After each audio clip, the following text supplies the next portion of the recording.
इन दोस्तों, welcome to dream save IAS. एक बार आप क्लास टाइम देख लीजिए। डेली मॉर्निंग को 7 बजे जो है भयंकर थ्योरी हम लोग करते हैं मंडे टू फ्राइडे, और सेम टॉपिक का जो है शाम में टेस्ट होता है ना। तो इम्पोर्टेंट टॉपिक्स का हम लोग थ्योरी में कवर करते हैं और टेस्ट भी करते हैं। और संडे को मैं लाइव आता हूँ, वहाँ पर आप हमसे तैयारी से रिलेटेड सवाल पूछ सकते हो। आप ड्रीम सेव आईएएस चैनल को डिफरेंट प्लेटफॉर्म पर जाकर के फॉलो कर सकते हो। बहुत सारे बच्चे पूछते हैं सर टेलीग्राम में कैसे ज्वाइन हो, तो टेलीग्राम में जाकर के ओनली आपको सर्च करना है ड्रीम सेव आईएएस। इतना सर्च करेंगे आपको ये दोनों मिलेगा, इन दोनों को आपको ज्वाइन कर लेना है। चलिए क्लास स्टार्ट करते हैं। जैसा कि थंबनेल से आपको पता चल गया होगा, आज की क्लास में हम लोग 2 टॉपिक को कवर करेंगे, बौद्ध धर्म और दूसरा है हमारा जैन धर्म। आपसे हम बस इतना सा रिक्वेस्ट करेंगे इस लेक्चर को शुरू करने से पहले, एक चीज़ आपसे मैं मांगना चाहूँगा, और वो है क्या? पेशेंस। आप इस लेक्चर के दरमियान पेशेंस बना करके रखिए, क्योंकि 2 चैप्टर को हम लोग एक साथ पढ़ने जा रहे हैं, तो वीडियो थोड़ा लंबा हो सकता है। यकीन मानिए बहुत समझा करके बहुत आराम से मैं पढ़ाने जा रहा हूँ, ठीक। तो आप बस हेडफोन लगा लीजिए और एक साइड कोना पकड़िए और वहाँ पर शांत होकर के पूरे लेक्चर को देखिए। वीडियो जो है वो 30 मिनट से लंबा हो सकता है, मुझे नहीं पता कितनी देर तक चलेगी, लेकिन आपको जो है धैर्य बना करके रखना है और अच्छे से सुनना है, क्योंकि हम इतने बारीकी के साथ इसको कवर करने के लिए जा रहे हैं कि हम पूरा का पूरा जो है वनडे एग्जामिनेशन, यहाँ तक कि स्टेट पीसीएस, बीपीएससी हो, जेपीएससी हो, यूपीपीएससी हो, उस लेवल तक का हम यहाँ पर पढ़ेंगे, क्योंकि हमको पता नहीं है कि किस लेवल का पूछ सकता है। तो जो इंडिया में जितने सारे एग्जामिनेशन होते हैं उनके लिए मोस्ट इंपॉर्टेंट है ये, बस आप बने रहिए। चलिए स्टार्ट करते हैं बौद्ध धर्म को। देखिए, मैंने सोचा कि क्यों नहीं पढ़ाने से पहले एक स्टोरी टाइप में सारी जो लाइफ है बौद्ध की, है ना, जो बुद्ध की लाइफ है, उसको मैं स्टोरी टाइप से आपको समझा दूं। उसके बाद फिर हम इम्पोर्टेंट टॉपिक पर बात करेंगे। यहाँ से भी बहुत मोस्ट इंपॉर्टेंट क्वेश्चन बनते हैं, इसलिए स्किप आपको कहीं भी नहीं करना है। आप हाथ नहीं लगाओगे मोबाइल को, आप हमसे प्रॉमिस कर लो, ठीक है, या लैपटॉप पर आप हाथ नहीं लगाओगे। वीडियो को स्मूथली चलने दीजिए, बस आप सुनते रहिए। चलिए पहले लाइफ को डिस्कस करते हैं और बहुत आसानी से, बहुत कहानी के तौर पर समझते हुए चलते हैं। देखिए, गौतम बुद्ध की अगर बात करें तो गौतम बुद्ध का सबसे पहले किसी भी इंसान का आता है जन्म। तो पहले जन्म को समझते हैं। गौतम बुद्ध का जन्म जो है वो कपिल वस्तु के निकट लुम्बिनी में हुआ था। कब हुआ था? 563 ईसा पूर्व में। बहुत कम एग्जामिनेशन में 563 ईसा पूर्व ये वो पूछा जाता है, इसलिए इसको याद नहीं रखना है। बस आप याद रखिए गौतम बुद्ध का जन्म जो है वो कपिल वस्तु लुम्बिनी के अंदर में हुआ था। उनके पिता का नाम क्या था? शुद्धोधन था। उनके पिता का नाम शुद्धोधन था और ये शाक्य गणराज्य के प्रधान हुआ करते थे, राजा थे। और उनकी माता का नाम था माया देवी, है ना, अथवा उसको महामाया भी कहा करते थे। और ये जो है कोली गणराज्य यानी कोली वंश की कन्या थी, ठीक है। ये इनकी माता जो है कोली वंश से बिलोंग करते थे, जबकि इनके पिता जो हैं वो शाक्य गणराज्य से बिलोंग करते थे। गौतम बुद्ध के बचपन का नाम भाई सिद्धार्थ था, हम लोग सभी जानते हैं। और इनके जन्म के कुछ दिनों के बाद ही इनकी माता का क्या हुआ था? देहांत हो गया था। यानी गौतम बुद्ध की परवरिश उनकी जो अपनी माँ है, जिसका नाम माया देवी था, उन्होंने नहीं किया है ना। अच्छा, लालन पालन जो है इनकी मौसी प्रजापति गौतमी ने की थी।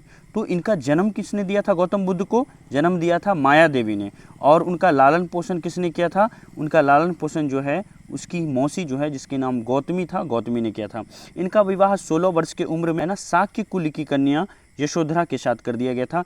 उत्तरकालीन बौद्ध ग्रंथों में यशोधरा के दूसरे नाम भी हैं, है ना, जैसे कि गोपा, बिंबा, है ना, भदकचना। तो ये सब आपको याद नहीं रखना है। इनके पुत्र का नाम क्या था? राहुल था, ये याद रख सकते हैं आप, ठीक है। देखिए, पैरामेडिकल की कोर्सेज़ को हमने लॉन्च किया है, बहुत खुशी की बात है। और ये सारे कोर्सेज़ जो हैं फ्री ऑफ कॉस्ट होंगे। तो वो सारे बच्चे जो महंगे कोचिंग इंस्टीट्यूट के ऑनलाइन क्लासेस के फ़ी नहीं भर सकते हैं, उनके लिए ये कोर्सेज़ हैं। आप प्लीज़ अपने बड़े भाई, छोटे भाई जो भी हैं, है ना, अपनी बहन है, सबको ये क्लास रिकमेंड करें। जितनी जल्दी ग्रुप बनेगा उतनी जल्दी कोर्स को लॉन्च करेंगे। अभी कोर्स प्रिपेयर हो रहा है, लॉन्च नहीं किया है मैंने इसको, और क्लासेस जल्दी स्टार्ट होने वाली है। तो जितना जल्दी हो सके इसको रिकमेंड करें। ये वीडियो प्लेलिस्ट में अवेलेबल है, मैं डिस्क्रिप्शन में भी दे दूँगा। इस वीडियो को आप जितना ज़्यादा हो सके, ऐसे स्टूडेंट, है ना, ऐसी बहनें जो करना चाहती हैं तैयारी पैरामेडिकल की, है ना, उनको यहाँ पर सजेस्ट करें, ताकि जल्दी से जल्दी वो ग्रुप से जुड़े, सब्सक्राइब करें और एक हमारा बेस बने। तो हम क्या करेंगे, पूरे कोर्स को लॉन्च करेंगे 1 बाय 1 करके। अभी भी 2 महीना फॉर्म आने में है, तो इन बहुत अच्छे तरीके से हम लोग कर लेंगे। चलिए कुछ और बातें बुद्ध के बारे में जानते हैं। बुद्ध के जीवन में 4 दृश्यों का अत्यधिक प्रभाव पड़ा। पहला था वृद्ध व्यक्ति, दूसरा है बीमार व्यक्ति, तीसरा है मृतक, और चौथा है हमारा प्रसन्नचित्त सन्यासी। तो ये 4 जो दृश्य थे उनके सामने, उनका बहुत प्रभाव पड़ा उनके ऊपर। सिद्धार्थ ने अपनी पत्नी एवं बच्चे को सोते हुए छोड़ करके मात्र 29 वर्ष की आयु में उन्होंने क्या किया था? घर को त्याग दिया था, गृह त्याग किया हुआ था। और बौद्ध ग्रंथों में गृह त्याग को क्या कहा गया है? महाभिनिष कर्मन कहा गया। याद रखिएगा, बहुत इंपॉर्टेंट हो गया ये, कि बौद्ध के धर्म में, है ना, बौद्ध ग्रंथों में महाभिनिष्क्रमण का मतलब क्या है, गृह त्याग का मतलब ही महाभिनिष्क्रमण है, ये याद रखिएगा, ठीक है।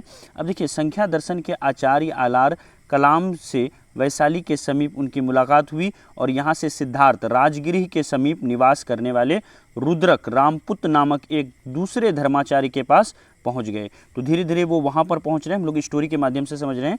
इसके पश्चात ही क्या हुआ, सिद्धार्थ जो है उरुवेला कहाँ पर है, बोध गया के अंदर में है, बोध गया फिर वो चले गए और 6 वर्षों की कठिन साधन करने के बाद उनको वहाँ पर साधना के बाद उनको 35 वर्ष की आयु में जो है वैशाख पूर्णिमा की रात्रि को एक पीपल के वृक्ष के निकट उनको जैसा कि ज्ञान प्राप्त हुआ। अब देखिए ज्ञान जैसे ही प्राप्त हुआ तो ज्ञान प्राप्ति के बाद ही वो बुद्ध बना, इससे पहले वो कौन थे, सिद्धार्थ थे। तो ये क्वेश्चन पूछा जा सकता है कि गौतम बुद्ध जो हैं, जो कि सिद्धार्थ थे, वो बुद्ध कब बने।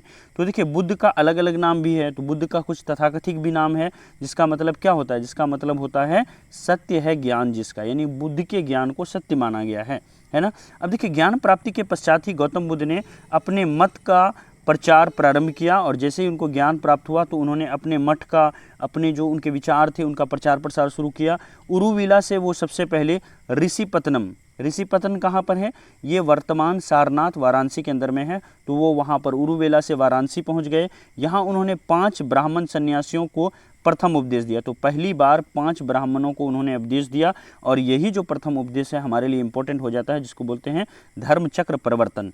तो ये याद रखिएगा, बुद्ध का पहला उपदेश को क्या कहा जाता है, धर्मचक्र परिवर्तन कहा जाता है। बुद्ध के पहले उपदेश को धर्मचक्र परिवर्तन कहा जाता है। नेक्स्ट टॉपिक पर आते हैं। देखिए कौशल नरेश प्रसेनजित ने भी अपने परिवार के साथ बुद्ध की शिष्यता ग्रहण की और तथा संघ के है ना पुब्बाराम नामक विहार बनाया। तो देखिए पुब्बाराम नामक विहार को किसने बनाया था, तो आंसर क्या होगा, कौशल नरेश प्रसेनजित ने बनाया था। बुद्ध ने अपने जीवन की अंतिम वर्षा ऋतु कहाँ पर बिताई थी, तो आंसर क्या होगा, वैशाली के अंदर है। तो सुबुद्ध को अंतिम उपदेश किसको दिया था, अंतिम उपदेश सुबुद्ध को दिया था। कुशीनारा ये कहाँ पर है, मल्ल गणराज्य की उस समय राजधानी थी।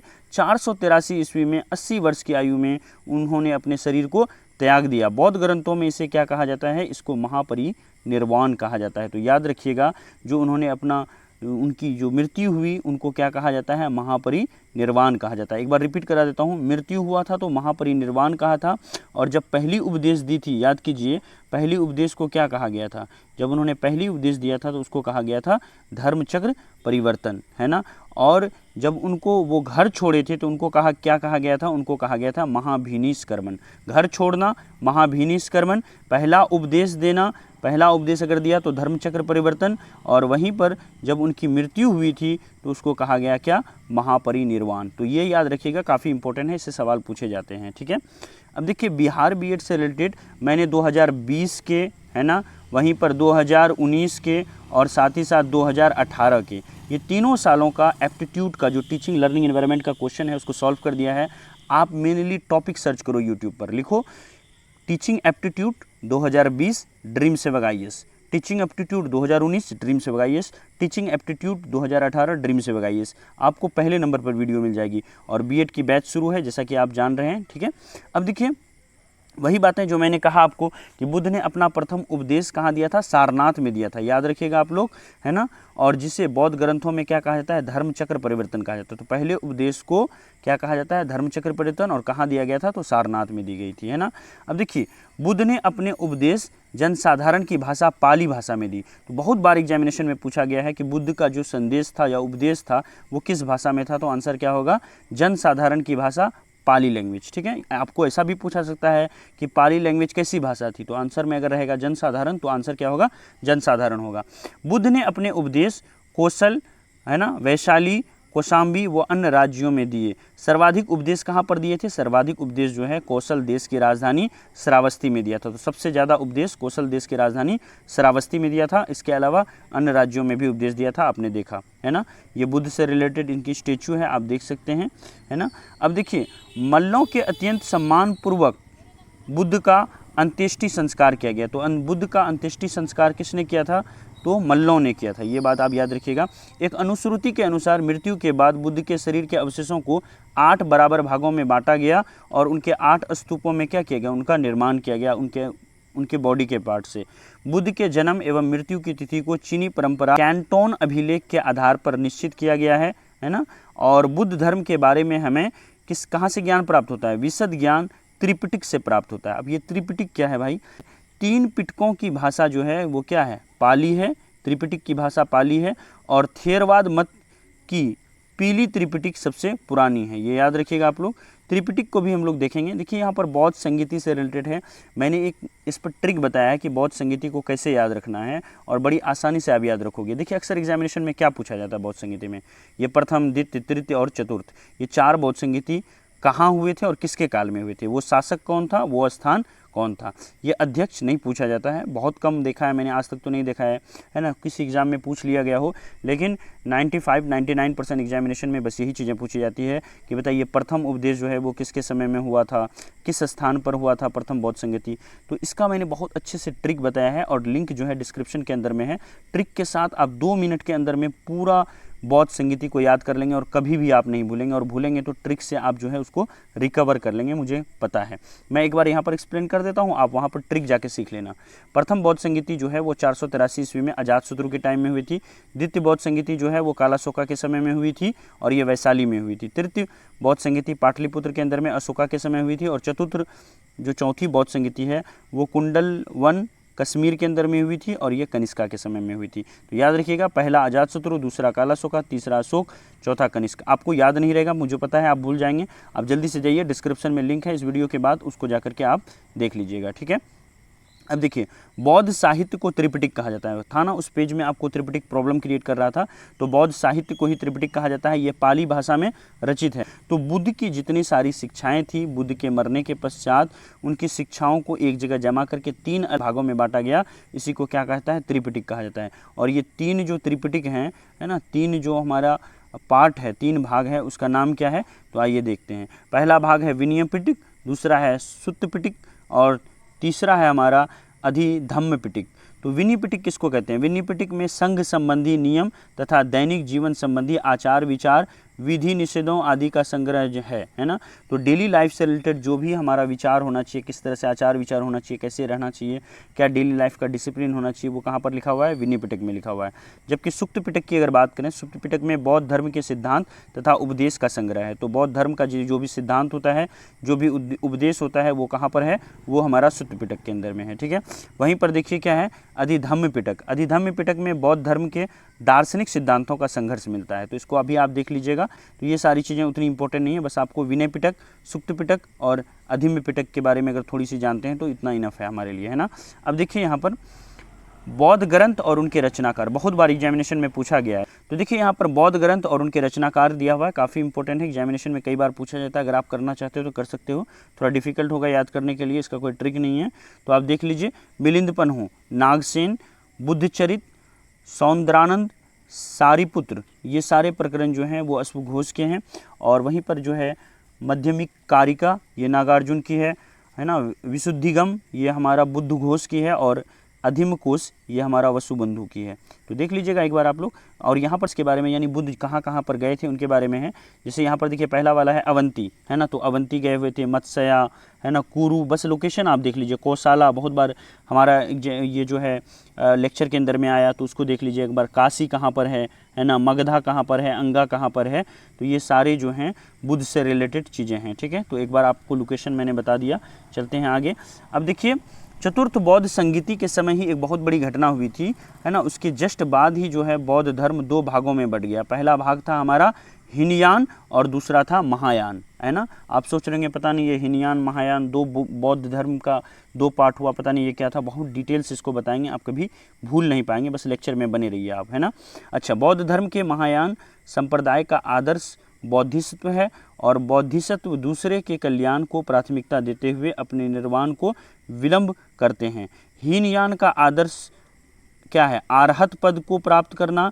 जो व्यक्ति अपनी साधनों से निर्वाण की प्राप्ति करते हैं उन्हें हम क्या कहते हैं? आर्हत कहते हैं। बहुत मोटे मोटे टर्म हैं, आपको समझ में नहीं आएंगे। जल्दी से आइए हम लोग डिस्कशन पे आते हैं कि हीनयान और महायान किसको कहा जाता है, यहीं से समझ लेते हैं, बहुत ईजी होगा। देखिए हीनयान का शाब्दिक अर्थ होता है निम्न मार्ग, ठीक है। और वहीं पर महायान का शाब्दिक अर्थ होता है उत्कृष्ट मार्ग, ठीक है। अब देखिए हीनयान में क्या क्या चीज़ें होती है, पहले इसको समझते हैं। इसमें महात्मा बुद्ध को एक महापुरुष माना जाता है।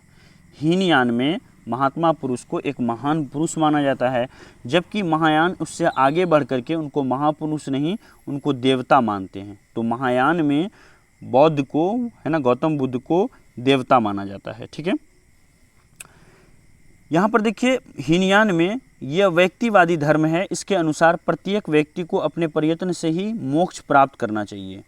हीनयान में प्रत्येक व्यक्ति को अपने कर्म से, अपने प्रयत्न से मोक्ष प्राप्त करना चाहिए, जबकि इसमें परोपकार एवं पर सेवा पर बल दिया गया है। इसका उद्देश्य समस्त मानव जाति का कल्याण करना है। तो इसमें कल्याण करने के लिए कहा गया है, जबकि इसमें कहा गया कि अपने प्रयत्न से मोक्ष प्राप्त कर सकते हैं। ठीक है, अब यहाँ पर देखिए, यह मूर्ति पूजा एवं भक्ति में विश्वास नहीं करता है। हीनयान मूर्ति पूजा में और भक्ति में विश्वास नहीं करता है, जबकि ये आत्मा और पुनर्जन्म में विश्वास करता है। ये मूर्ति पूजा भी करता है, ये आत्मा में विश्वास करता है और पुनर्जन्म होने पर भी महायान जो हैं वो बिलीव करते हैं। इसकी साधन पद्धति अत्यंत कठोर है तथा ये भिक्षु जीवन का समर्थन करते हैं। तो हीनयान जो होते हैं वो भिक्षु जीवन का समर्थन करते हैं और इनका जो है साधन पद्धति वो अत्यंत कठोर है। बहुत पीड़ा होगी आपके इनके रूल्स को फॉलो करने में, बहुत सारे झंझट होंगे। इनके सिद्धांत जो होंगे वो सरल एवं सर्वसाधारण के लिए सुलभ होंगे। तो बहुत सरल सिद्धांत हैं, कोई ज़्यादा आपको परंपरा नहीं करनी है। इसमें भिक्षु के साथ साथ सामान्य उपासकों को भी महत्व दिया गया है। अब देखिए, इसका आदर्श आर्हत पद को प्राप्त करना है, जबकि इसका आदर्श जो है बोधिसत्व को प्राप्त करना है। इसके कुछ संप्रदाय हैं वैभाषिक तथा सैद्धांतिका, है ना, सैद्धांतिक, जबकि यहाँ पर आते हैं इसके प्रमुख संप्रदाय हैं शून्यवाद तथा विज्ञानवाद। ठीक है, तो ये बेसिक डिफरेंस था महायान हीनयान में। एक बार आप रिकॉल कर लीजिए। इसमें रिकॉल क्या करना है कि पहली बात, यहाँ बुद्ध को सिर्फ एक पुरुष माना गया है, जबकि यहाँ पर एक देवता माना गया है। ठीक है, दूसरा करना है कि ये मूर्ति पूजा और भक्ति में विश्वास नहीं करता था, जबकि ये मूर्ति पूजा और भक्ति में विश्वास करता है और पुनर्जन्म में भी विश्वास करते हैं। ठीक है, तो ये मोस्ट इम्पोर्टेंट दोनों में जो डिफरेंस हुआ वो हुआ। ठीक है, आगे चलते हैं अब हम लोग। देखिए, लास्ट में आपको जैन धर्म भी मिलेगा, तो आप पेशेंस बना के रखिए और जैन धर्म को भी आपको देखना है। अब देखिए, महापरिनिर्वाण मंदिर, कुछ और चीज़ें हैं जो एग्जामिनेशन में अक्सर पूछी जाती हैं। महापरिनिर्वाण मंदिर उत्तर प्रदेश के कुशीनगर जिले में स्थित है। तो आपसे पूछा जा सकता है महापरिनिर्वाण मंदिर यानी बुद्ध की जो मृत्यु हुई थी उनकी जो मंदिर बनी हुई है वो कहाँ पर है, तो आंसर क्या होगा, कुशीनगर जिले के अंदर में उत्तर प्रदेश में है। मंदिर में स्थापित भगवान बुद्ध की मूर्ति जो है वो 1876 में उत्खनन के द्वारा प्राप्त की गई थी और वहाँ पर जो उस मंदिर में जो मूर्ति है महापरिनिर्वाण की वो 1876 में जब ज़मीन को खोदा गया था तब भगवान बुद्ध की मृत्यु उस समय की यहाँ पर मिली।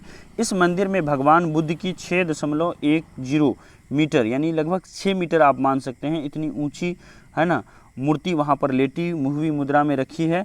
यह मूर्ति उस काल को दर्शाती है जब 80 वर्ष की आयु में भगवान बुद्ध ने अपने पार्थिव शरीर को छोड़ दिया और मृत्यु बंधन से मुक्त हो गए तथा अर्थात निर्वाण की प्राप्ति कर गए। तो ये मृत्यु जो है, ये जो मूर्ति है वो उस चीज़ को दर्शाता है। महापरिनिर्वाण मंदिर का मूर्ति कहाँ पर है, ये कुशीनगर के अंदर में है। ये 1876 में उत्खनन करके मिला था।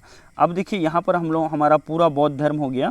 आपको कैसा बौद्ध धर्म लगा आप कंटिन्यू कीजिए। जैन धर्म में ज़्यादा चीज़ें नहीं हैं, मुझे लगता है अगले 10 मिनट में जैन धर्म भी खत्म हो जाएगा। ठीक है, और इसका टेस्ट जो होगा वो अलग अलग मैंने सेपरेट कर दिया। बौद्ध धर्म का टेस्ट को अलग किया है, जैन का अलग किया है। आप अपने कंफर्ट के हिसाब से दे सकते हैं, है ना। और आज शाम में ही आपको जो है 8 PM जो हमारा टेस्ट टाइम है वहाँ पर आपको मिल जाएगा बौद्ध धर्म से रिलेटेड, और नेक्स्ट डे जो है हम लोग जैन धर्म से रिलेटेड कर लेंगे। ठीक है, तो वीडियो को कंटिन्यू कीजिए। आप लोग जैन धर्म को देखते हैं। देखिए, जैन धर्म को और बौद्ध धर्म से एक एक सवाल जो है अक्सर हर एग्जाम में पूछा जाता है, तो आप अगले 10 मिनट तक बने रहिए। यहाँ से 1 नंबर हमारा कंफर्म होगा। जैन शब्द संस्कृत के जीन शब्द से बना है। संस्कृत का जीन शब्द से जैन शब्द बन करके तैयार हुआ है, जिसका अर्थ होता है विजेता, यानी जीतने वाला, विजेता। जैन संस्थापकों को तीर्थंकर कहा जाता है, यानी जैन धर्म में जो संस्थापक हैं जिन्होंने धर्म की स्थापना की, धर्म को आगे बढ़ाया, उसको तीर्थंकर कहा जाता है। जबकि जैन महात्माओं को निर्ग्रत कहा गया है ना। जैन धर्म में कुल कितने तीर्थंकर हैं, 24 तीर्थंकर माने जाते हैं जिन्होंने समय समय पर जैन धर्म का प्रचार प्रसार किया है। तो टोटल जैन धर्म के अंदर में 24 तीर्थंकर हैं, इसको आप याद रखिएगा। कुछ और चीज़ें हैं जो बहुत इंपॉर्टेंट है एग्जाम पॉइंट ऑफ व्यू से, उसको एक बार आप जान लीजिए। देखिए, सबसे पहला अगर जैन धर्म का तीर्थंकर आपको पूछेगा तो कौन होंगे, ऋषभदेव होंगे। बहुत बार पूछा गया है, याद रखिएगा। इनके अन्य नाम भी हैं, जैसे ऋषभनाथ, आदित्यनाथ, आदिनाथ, ऐसा भी ऑप्शन में रह सकता है। वृषभनाथ, ऐसा भी हो सकता है। ज़्यादातर चांस है ऋषभदेव रहेंगे। इसके अलावा ऋषभनाथ, आदिनाथ और वृषभनाथ भी आपसे पूछा जा सकता है। ये पहला तीर्थंकर था, फर्स्ट तीर्थंकर थे, इसको आप याद रखिएगा। तीर्थंकर किसको कहते हैं? जैन धर्म के जो संस्थापक होते हैं उसको तीर्थंकर कहते हैं। और भी चीज़ें हैं जो एग्जामिनेशन में पूछी जाती है। देखिए, ऋषभदेव और अरिष्टनेमी का उल्लेख कहाँ पर है? ऋग्वेद वेद में है। तो ऋषभ वेद का या फिर अरिष्टनेमी का उल्लेख कहाँ पर है? ऋग्वेद में आपको मिलेगा। ये पूछा जा सकता है एग्जाम में क्वेश्चन। देखिए, पार्श्वनाथ जो है वो जैन धर्म के 23वें तीर्थंकर थे और इनका जन्म जो है वो काशी, वाराणसी के अंदर में हुआ था, पार्श्वनाथ का जन्म। और इनके पिता है ना अश्वसेन काशी के राजा थे और पार्श्वनाथ को संवेद पर्वत पर ज्ञान प्राप्त हुआ। ये याद रखिएगा, जैन धर्म के 23वें तीर्थंकर कौन थे? पार्श्वनाथ थे और इनका जन्म जो है काशी वाराणसी में हुआ था। इनके पिता अश्वसेन काशी के राजा थे और ये राजा का बेटा थे। पार्श्वनाथ को संवेद पर्वत पर ज्ञान प्राप्त हुआ था। याद रखिएगा, हमारा प्रथम तीर्थंकर हुआ ऋषभदेव, 23वां तीर्थंकर हुआ हमारा कौन? पार्श्वनाथ। और वहीं महावीर जो है वो कैसे तीर्थंकर हुए? 24वें तीर्थंकर हुए। ठीक है, अब देखिए प्रमुख जैन तीर्थंकर एवं उनके प्रतीक, बहुत बार एग्जामिनेशन में पूछा गया है, तो इसको एक बार देख लीजिए आप। मैं कुछ भी छोड़ना नहीं चाहता हूँ। मैं कोशिश कर रहा हूँ कि अगले 20 से 25 मिनट की वीडियो में मैं सारा कंप्लीट कर दूँ। देखिए, ऋषभदेव, इनका प्रतीक क्या है? बैल है ना। अजीतनाथ, इनका प्रतीक हाथी है। संभवनाथ, इनका प्रतीक अश्व है। क्या हमको पूरा याद रखना है? बिल्कुल नहीं याद रखना है ना। आपको ऊपर से 2 और नीचे से 2 याद रखना है। ऋषभदेव का प्रतीक चिन्ह बैल है और अजीतनाथ का प्रतीक चिन्ह क्या है? हाथी है। वहीं पर आइए पार्श्वनाथ, है ना। पार्श्वनाथ का सर्प है और महावीर स्वामी का सिंह है। सबसे ज़्यादा इंपॉर्टेंट हो जाता है महावीर स्वामी 24वें तीर्थंकर का, पार्श्वनाथ का सर्प है और पहले बैल और दूसरा अजीतनाथ का हाथी है। तो याद रखिएगा, ये प्रमुख जैन तीर्थंकर हुए और इनके प्रतीक हुए। इसीलिए तो कहा जाता है कि बिना गुरु के ज्ञान नहीं होता है, क्योंकि आप अगर पढ़ने बैठते तो आपको ये पता नहीं होता कि कौन सा याद करें, है ना। तो ये बस ऊपर का 2 और नीचे का 2 आपको याद रखना है, बस इतना ही करना है आपको। ठीक है, अब देखिए कुछ और टॉपिक है जो मैं चाह रहा था कि आपके साथ शेयर करूँ। तो देखिए, लगभग 72 वर्ष की आयु पूरा होने के बाद 468 ईस्वी में महावीर स्वामी का राजगिरी के समीप पावापुरी में निधन हुआ। तो अक्सर एग्जाम में पूछा जाता है, बताइए महावीर स्वामी का जो मृत्यु है वो कहाँ पर हुआ था? तो आंसर क्या होगा? पावापुरी में, 72 वर्ष की आयु में। मौर्य काल में जैन धर्म को 2 संप्रदाय में बट गए। जब मौर्य काल आया तो जैन धर्म 2 पार्ट में बट गए। पहला पार्ट था हमारा क्या? श्वेतांबर, और दूसरा पार्ट क्या था? पीतांबर। तो श्वेतांबर और पीतांबर में बढ़ गए। क्या अंतर है दोनों में? देखिए, जो श्वेतांबर हैं वो क्या करते हैं? श्वेत वस्त्र धारण करते हैं, और जबकि दिगंबर जो होते हैं, है ना, ठीक है, ये दिगंबर ये क्या करते हैं? कोई भी वस्त्र नहीं धारण करते हैं, ये वस्त्रों का परित्याग करते हैं। ठीक है, उत्तर भारत में श्वेतांबर प्रचलित है और दक्षिण भारत में आप जाओगे तो वहाँ पर दिगंबर जैन जो हैं प्रचलित हैं। ठीक है, अब पंच महाव्रत में क्या क्या चीज़ें आती है? अहिंसा, सत्य, अपरिग्रही, है ना, अस्तीय, ब्रह्मचर्य, इसे महावीर स्वामी द्वारा ये सारे टर्म्स को जोड़ा गया है जैन धर्म के ग्रंथों के अंदर में। त्रिरत्न में क्या है जैन धर्म के त्रिरत्न? पहला है सम्यक दर्शन, दूसरा है सम्यक ज्ञान और तीसरा है सम्यक आचरण। तो दर्शन, ज्ञान और आचरण, ये तीनों पर जैन धर्म जो है वो जोर देती है। अब देखिए, यहाँ पर एक टर्म आया श्वेतांबर और दिगंबर, है ना। क्या मतलब हुआ श्वेतांबर दिगंबर का? देखिए, श्वेतांबर हमारा नॉर्थ इंडिया में और दिगंबर साउथ इंडिया में चलता है। क्या डिफरेंस है? इस संप्रदाय में जो श्वेतांबर होते हैं, इस संप्रदाय में श्वेत वस्त्र धारण करते हैं, जबकि यहाँ पर क्या होते हैं? नग्न रहते हैं, है ना, कोई भी वस्त्र धारण नहीं करते हैं। देखिए, इस मत के अनुसार स्त्री के लिए मोक्ष प्राप्ति संभव है। तो यहाँ पर श्वेतांबर के हिसाब से स्त्री की जो है वो मोक्ष प्राप्त कर सकती है। इस मत के अनुसार स्त्री के लिए मोक्ष संभव नहीं है, यानी स्त्री जो है मरने के बाद मोक्ष प्राप्त नहीं कर सकती, उनकी आत्मा फ्री नहीं रह सकती है। देखिए, इस संप्रदाय के लोग ज्ञान प्राप्ति के बाद भोजन ग्रहण करने में विश्वास करते हैं, यानी श्वेतांबर कहते हैं कि ज्ञान प्राप्त हो जाए तब भी भोजन कर सकते हैं। लेकिन जबकि दिगंबर के मत के जो है इसके विरुद्ध है, अगर एक बार ज्ञान प्राप्त हो गया तो भोजन नहीं खाना है। अब देखिए, इस मत के अनुसार महावीर स्वामी विवाहित थे, ऐसा कहा जाता है श्वेतांबर के अंदर में, जबकि दिगंबर मत के अनुसार महावीर स्वामी जो हैं वो क्या थे? अविवाहित थे। अब देखिए, इस मत के अनुसार 19वें तीर्थंकर कौन थे? मल्लिनाथ स्त्री थे, जबकि दिगंबर के अनुसार वो कौन थे? पुरुष थे। तो इस मत के अनुसार 19वें तीर्थंकर मल्लिनाथ थे और इस मत के अनुसार मल्लिनाथ जो है वो क्या थे? पुरुष थे। ठीक है, अब देखिए, यहाँ पर बौद्ध से रिलेटेड एक बहुत अच्छी ब्यूटीफुल स्टैचू थी, आपके साथ मैंने शेयर किया। ड्रीम सेवक आईएएस चैनल आपको सारे प्लेटफॉर्म पर मिल जाएगा। वीडियो कैसा लगा जरूर बताइएगा, और शाम में टेस्ट को परफॉर्म करना है, और जितना ज़्यादा हो सके आप जो है वीडियो लिंक को शेयर करें। पैरामेडिकल वालों को जोड़ना है, ये आपकी रिस्पॉन्सिबिलिटी है। Okay, thank you so much, have a nice day. है।